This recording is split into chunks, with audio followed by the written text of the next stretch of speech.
Dubai থেকে remittance হঠাৎ করে 1 নম্বর হয়ে গেছে, সৌদি আরব 1 নম্বরে নাই। কেন? কারণ সৌদি আরবের টাকাগুলো সব এগ্রিগেশনের মাধ্যমে দুবাইতে চলে আসছে এবং দুবাই থেকে এটা বাংলাদেশে আসছে। এটা কিন্তু ভালো লক্ষণ না। ভালো লক্ষণ না এই জন্য যে কিছু প্রভাবশালী বড় কোম্পানি তারা এই অর্থটাকে এগ্রিগেট করে একটা বার্গেনিং প্রসেসে আমাদের এক্সচেঞ্জ রেটকে তারা ম্যানিপুলেট করার চেষ্টা করে। এই জায়গাটায় আমি মনে করি যে আমরা সরকার এবং যারা সেখানে কর্মরত আমাদের নাগরিক তাদের সবারই দায়িত্ব নৈতিকভাবে এবং দেশের স্বার্থে যে এই এগ্রিগেটরদেরকে অ্যাভয়েড করে কীভাবে নিজেরা সরাসরি টাকাটা তাদের ব্যাঙ্ক অ্যাকাউন্টের মাধ্যমে বাংলাদেশের ব্যাঙ্ক অ্যাকাউন্টে দিতে পারে। তাহলে কিন্তু আমরা একটা ইন্টারমিডিয়েটকে কেটে ফেলতে পারি এবং তখন কিন্তু এক্সচেঞ্জ রেট ম্যানিপুলেশনের সম্ভাবনাটা কমে যায়। আমি একটা এক্সাম্পল দিই। এই গত সপ্তাহে 2 সপ্তাহ আগের কথাই, সকালবেলা একটা কোম্পানি থেকে কেনা হলো 120 টাকা দিয়ে ডলার, আমাদেরই একটা ব্যাংক, সরকারি ব্যাংক। বিকাল 5টার সময় সেই একই ব্যক্তি একই কোম্পানি থেকে ডলার ক্রয় করলো 27 টাকা 50 পয়সা, 127 টাকা 50 পয়সা। এটা কেন? ওই যে এগ্রিগেটর সে বেঁকে বসলো যে সে টাকা দিবে না, ব্যাংকের একটু প্রয়োজন ছিল, তাকে একটা এলসি সেটেল করতে হবে, তো সে যে কোনো মূল্যে কিনে ফেললো। এই যে কিনে ফেললো এটা কিন্তু বাজারে উঠে যায়। তখন পরের যে এগ্রিগেটর বলবে ওকে তো আমি 127 টাকায় দিয়েছি, সে তো সরকারি ব্যাংক, তুমি কেন আমাকে 28 টাকায় দিবে না? এই খেলাটা বন্ধ করতে হবে।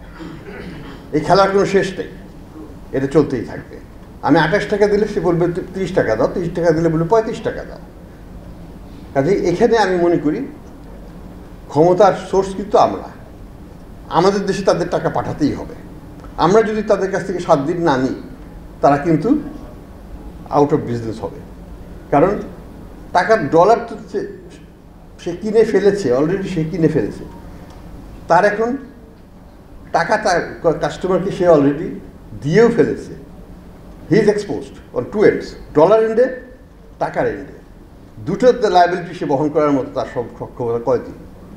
বাংলাদেশ ব্যাংকের একটা লায়াবিলিটি এখানে অ্যাক্টিভ করে নাই। সো এই যে হিসাবটা এখানে আমি মনে করি যে আমাদের অল ব্যাংকার্সদেরকে আমি বলবো, অল বড় বড় যারা ক্রয় করে তাদেরকে বলবো এখানে আমাদের একটা রোল আছে যে প্যানিক হওয়ার কিছু নাই। বাংলাদেশের ফরেন এক্সচেঞ্জ রিজার্ভ এখনও 4 মাসের উপর আছে। আমরা 7 দিন 10 দিন 15 দিন আমরা রাখতে পারবো।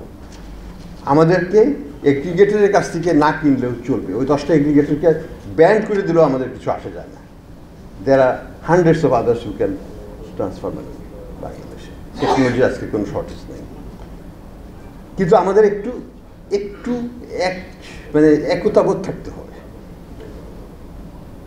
কাজেই আন্ডারহ্যান্ড ডিলিংয়ের মাধ্যমে যেন এই ট্রানজ্যাকশনগুলো না করা হয়। যদি কোনো বড় ট্রানজ্যাকশন আসে, come to the central bank, tell central bank যেটা আমার এই $50 বিলিয়ন সেটেল করতে হবে আজকে, $100 বিলিয়ন সেটেল করতে হবে আজকে, আমরা করে দেব, প্রয়োজনে জোগাড় করে দিব বা নিজেরটা অর্থায়ন করে দেব। কিন্তু হঠাৎ করে আমি এক্সচেঞ্জ রেটকে 5 টাকা 10 টাকা বাড়িয়ে দিয়ে আমি ওইটাকে ট্রেড করে সেটেল করবো, সেটা কিন্তু কোনো দেশেই বাণিজ্য নীতিতে এক্সচেঞ্জ মার্কেটে অপারেশনে অ্যালাউ করবে না। সবসময় একটা নিয়ম আছে, বলে স্মুদিং আউট। 4 আনার তফাৎ হতে পারে, 20 পয়সা তফাৎ হতে পারে, কিন্তু 5 টাকা 10 টাকা তফাৎ এক রাতে কোনো এক্সচেঞ্জ মার্কেট আপনি দেখেছেন? ডলার রেটে কোনো চেঞ্জ হয়? রেটে চেঞ্জ হয়? ভারতীয় রুপিতে কোনো দিন 5 টাকা চেঞ্জ হয় না, 10 পয়সা চেঞ্জ হয়, 20 পয়সা চেঞ্জ হয়। তো আমাদের এখানে আমাদেরকে একটু অর্গানাইজড হতে হবে, মার্কেটকে বুঝতে হবে, মার্কেটকে পরিচালনা করতে হবে।